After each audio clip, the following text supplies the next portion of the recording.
حضرت عیسیٰ علیہ السلام نے فرمایا، اے شخص یاد رکھنا، تمہاری آنکھ تمہارے بدن کا چراغ ہے، بس اگر تمہاری آنکھ درست ہے تو تمہارا سارا بدن روشن رہے گا، لیکن اگر تمہاری آنکھ خراب ہے تو تمہارا پورا بدن سیاہ اور نقصان میں ہے۔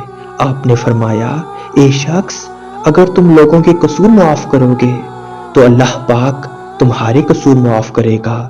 دیکھو، جو تم اچھے اور نیک کام کرتے ہو یہ لوگوں کو دکھانے کے لیے نہ کرو، ورنہ اللہ پاک کے نزدیک تمہارے لیے کوئی اجر نہ ہوگا۔